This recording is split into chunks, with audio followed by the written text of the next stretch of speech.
To do these problems, we're going to use the quadratic formula, which is given to you right up here. So we just need to fill in and understand that the first number is A, the second number is B, and the third number is C.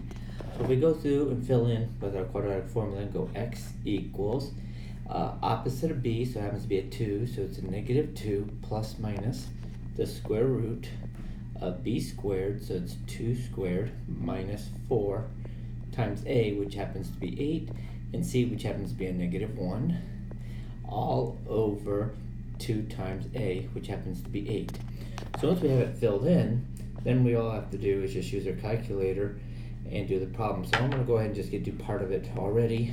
So I have a negative 2 plus minus, and inside the radical I'm going to have 4 plus 32, which gives me 36. And 2 times 8 is 16.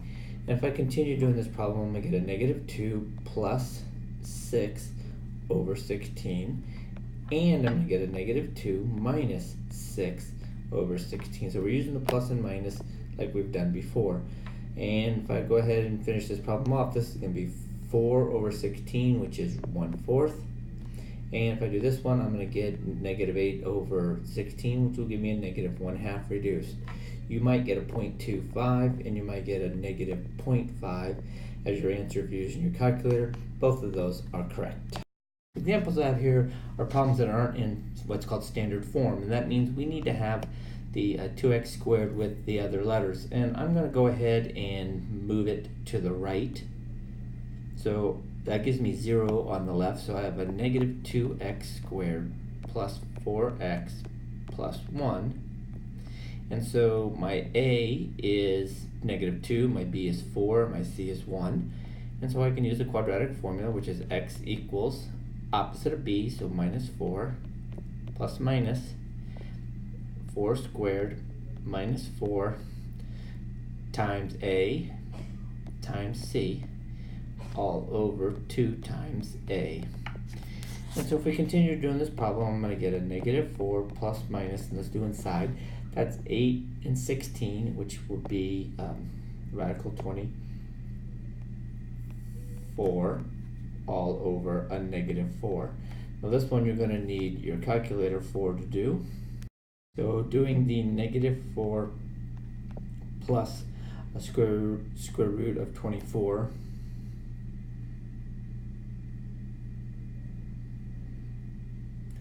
is 4.89 all over negative 4. And when we do that problem, we're going to end up with a negative point, and I'm going to round to 2 decimal places, 2.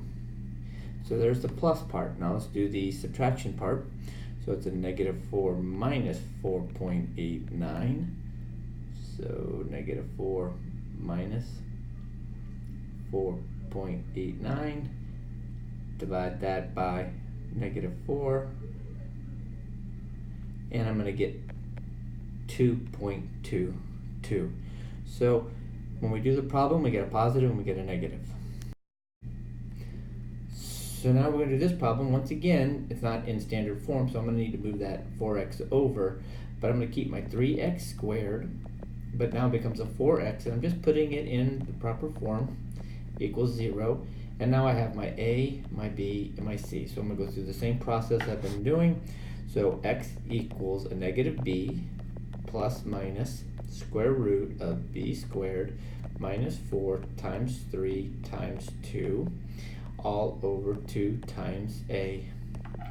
And so when I do this problem, I'm going to get a negative 4 plus minus the square root of 16 minus 24, and that gives me a minus 8 all over 6.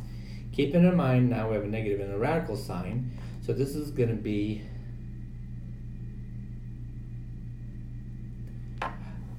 negative 4 plus, and when I do the decimal, I'm going to get 2.83i over 6, and then I'm going to have a negative 4 minus 2.83i over 6, and since I we can't do anything with, We can't do anything more on our calculator, so there's our two answers.